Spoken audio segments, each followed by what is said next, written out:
Hey folks, we got a little bit of speculation as to what was going on in the White House, who actually had access to the drugs, who could have put them there, whose they could have been. There's even some speculation that they are closer to Kamala's end of the wing.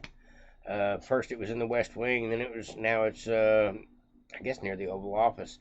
They can't seem to get their story straight as to where it came from, where it was. But my question is, how come the cameras ain't working? Well, people like Karine Jean-Pierre are now coming out and saying we may never find out who it belonged to. That tells me right off the bat that they know exactly who it belonged to, and they don't want to tell it. And if it was a staffer, they'd have been fired. Joe Biden doesn't have a problem getting rid of the staff, throwing anybody under the bus. Dan Bongino did have his own speculation about it, and him being a former Secret Service agent, he would probably know better than anybody. And so this morning, one of the people I listen to regular is Dan Bongino. Well, this morning I went over to listen to him and see what kind of take he had on the situation. It was a really great show. Go check out Dan Bongino. I don't know if you listen to him on, he's not on YouTube, but you either listen to him on Facebook or Rumble or Truth. He's pretty much everywhere with the exception of YouTube. He kind of said to YouTube. But his monologue for today, very good stuff, really informative about what he thinks, um, involving who had access to the ability to put these drugs in this particular cubby. Now, everybody's speculating it was Hunter that was on drugs. At this point, the speculation is it was probably somebody interconnected to that inner circle of the family that come to the White House over the 4th of July celebration. Somewhere between Friday and they were there Friday. The drugs were found on Sunday, and then they were back, I guess, on Tuesday. But at any rate, it's a little convoluted as to everything that is going on because there's been a lot of speculation more than there's been a lot of facts come out. There's been a little bit of distraction, a little bit. It couldn't be Hunter. Not possible to be Hunter. Don't even think like that. That's the mantra going on right now. Or poor little Hunter couldn't be his. But at any rate, folks, there's something about this picture that I know from personal experience, being around drug addicts in my life. When somebody is on cocaine, if this happened to be one of these three clowns right here's particular drugs, I can't say that the temperature is any different outside for Hunter, Jill, or Joe. But Joe's not sweating. Joe has got a very dry face. Being out there on the balcony, I guess they were watching the fireworks show at the time. Well, everybody is zeroing in on the fact that Hunter kind of basically walks off the scene to go, I guess, out the back way of the balcony at one point. Everybody is assuming from that video clip that he was snorting something on the way out. And I didn't see that. I did see he's got his hand kind of up near his mouth, but other than that, that's just speculation. But this is what I was getting back to is, like I said, I've been around some drug addicts in my life. And when you're on cocaine, this is what I know, and methamphetamine and a few other drugs, your face gets really, really shiny and oily from the drugs that you sweat out. A lot of times, you tend to look flush, or your cheekbones end up being sunken in uh, because you're actually dehydrated when you're on particular drugs like that. They dehydrate you horribly bad, and they tend to accent your cheekbones if your face is all shiny. Now, there's only one person in this picture that really looks like that to me. I didn't see too many close-ups of Hunter, but Joe Biden's not sweating a drop. He's in a suit. Hunter's doing a little bit of sweating. He's in a suit. But Jill over here in this nicely thin dress, she looks like the hottest one outside.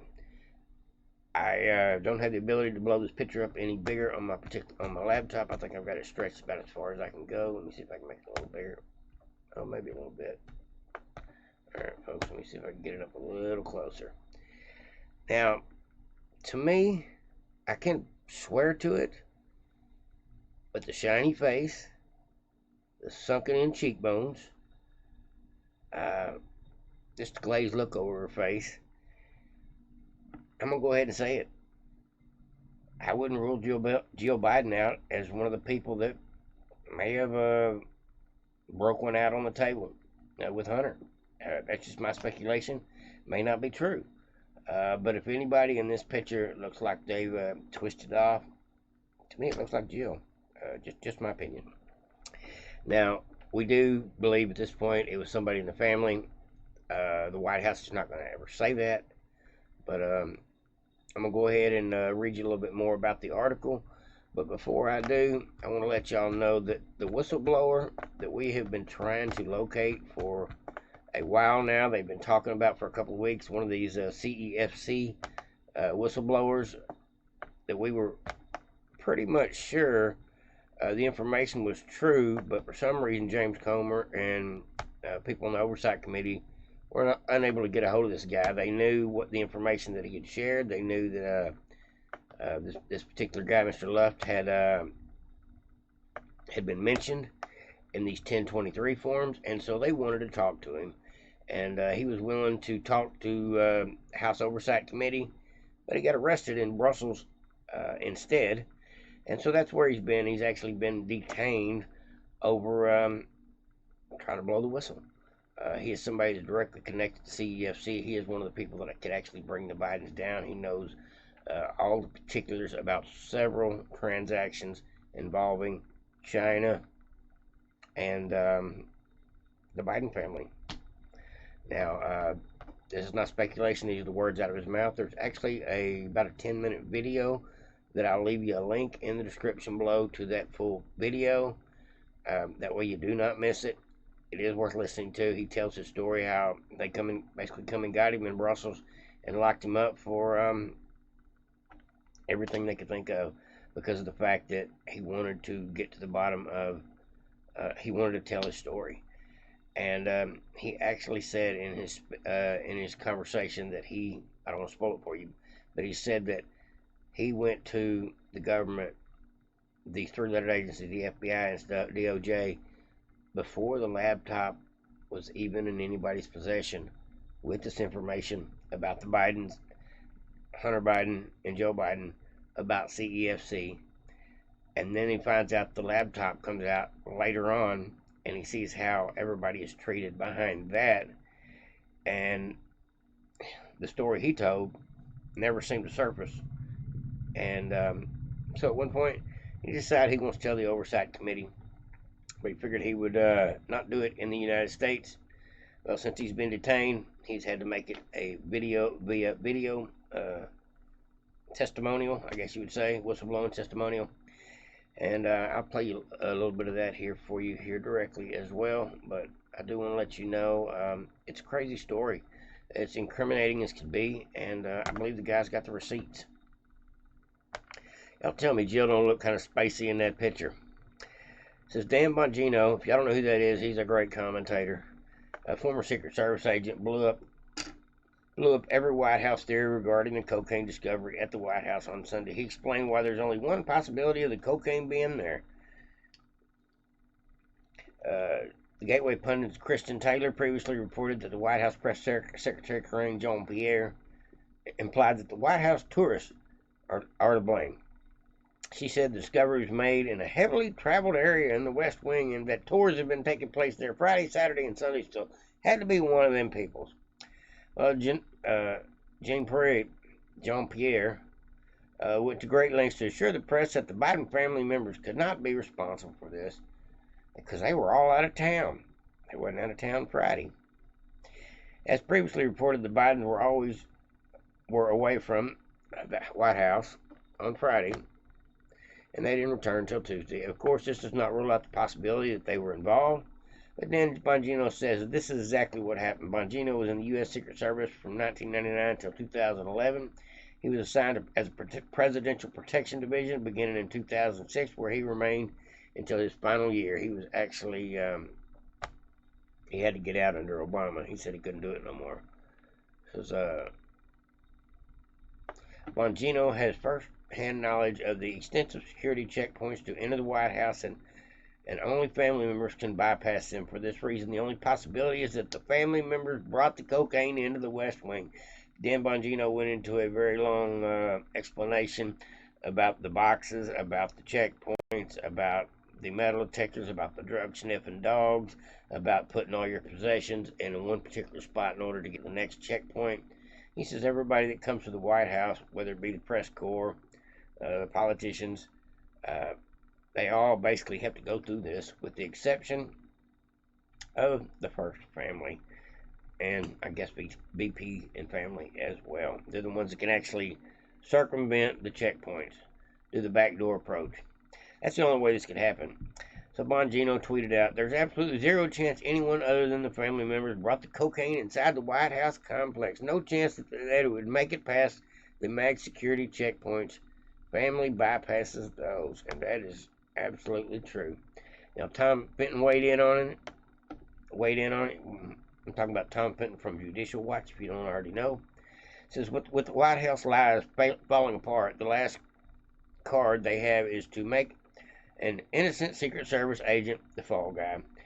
And Tom Fenton says, "Don't worry, Bongino. The Biden gang will simply accuse the Secret Service agents of a security lapse and destroy a career or two to provide a necessary distraction and cover.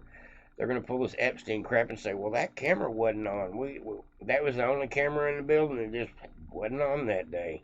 One of those type things. But there's a lot going on over on Twitter about this whole Hunter Biden thing. But more than that, I want to show y'all there's another story out that involves the Hunter Biden thing, and it is this whistleblower here. Now, this is the guy that we've been presuming was going to come talk to the Oversight Committee, but it just didn't work out that way. Like I said, he's got a 14-minute full video here just explaining why he did what he had to do, why he is taking these precautions, and is at this point paying the price and probably being a marked man for life, having to live in foreign countries if he can avoid persecution, just for telling our agencies the truth. Good day. My name is Dr. Gal Luft. For the past 20 years, I have been the co-director of the Institute for the Analysis of Global Security, a Washington-based think tank focused on energy security.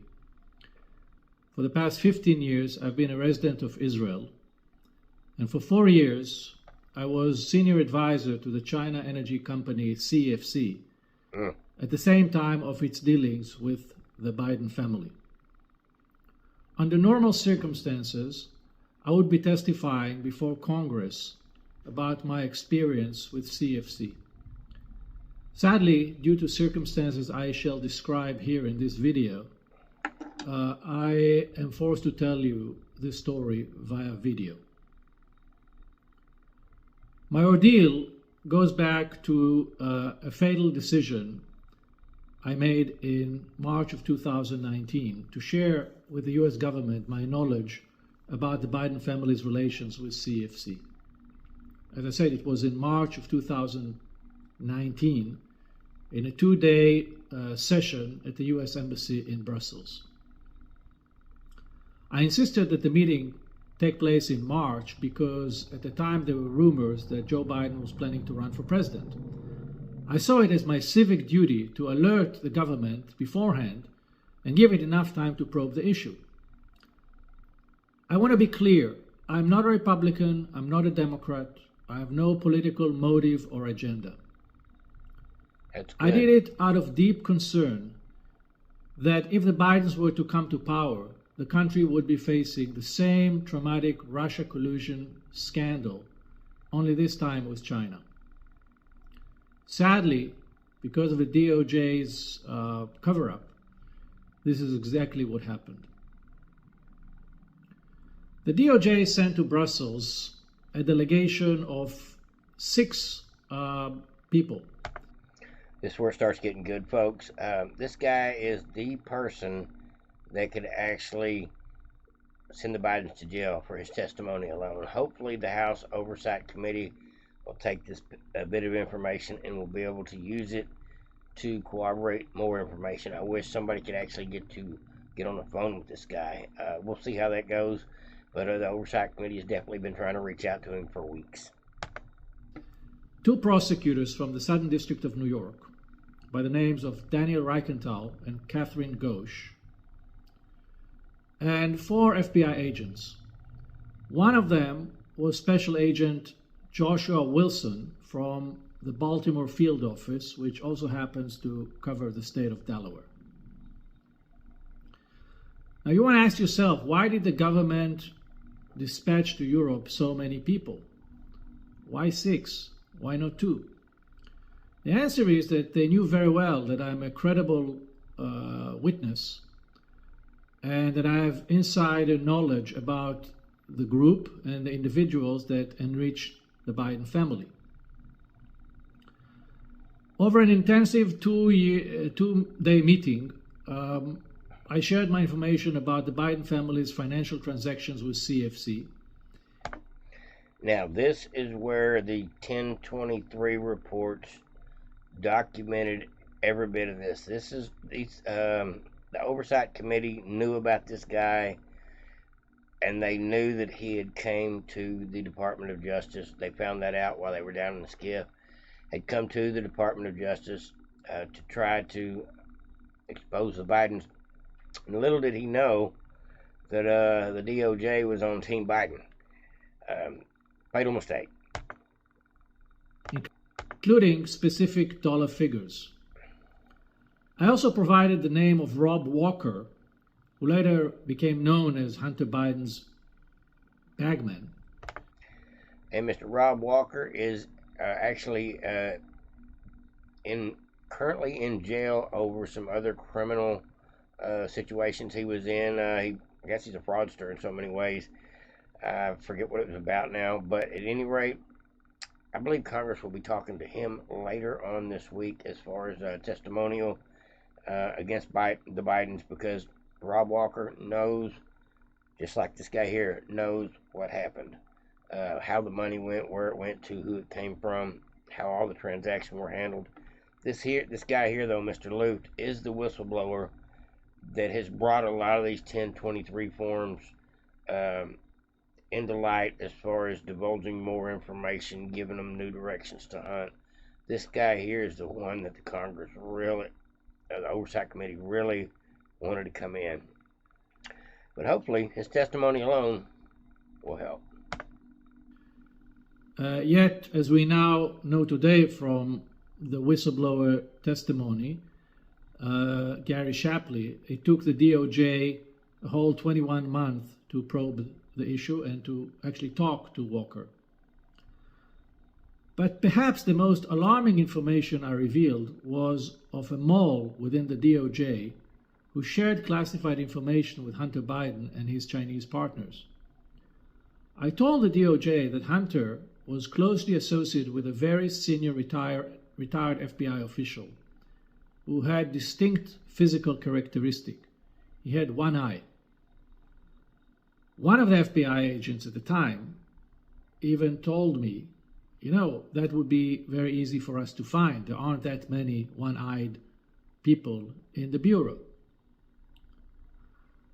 The information I provided the FBI in March of 2019 was fully corroborated 9 months later when the famous laptop belonging to Hunter Biden, which contained all the emails and receipts, was handed to the FBI. See the Guess who timeline, seized folks? the laptop from the computer repair shop?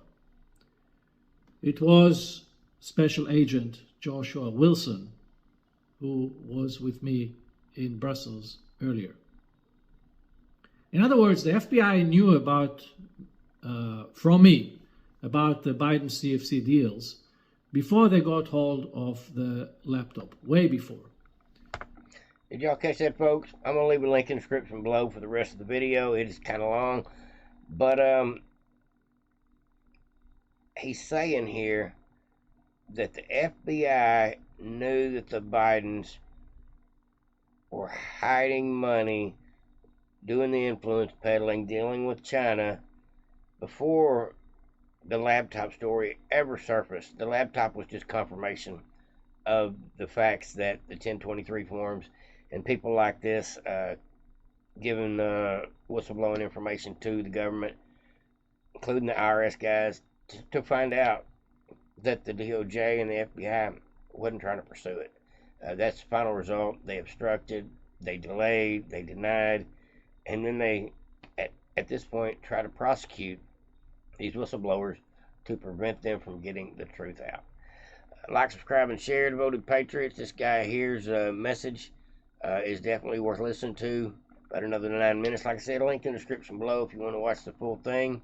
It's at the bottom of the article over here on the Gateway Pundit. But I think this is just another can of worms that got opened, because we are now going to be able to prove some more of these transactions.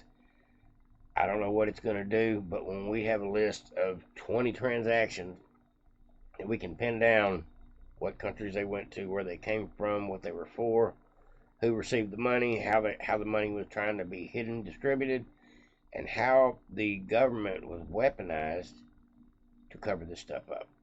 That's the full story here, folks. It's not just that the Bidens are corrupt. It's the government.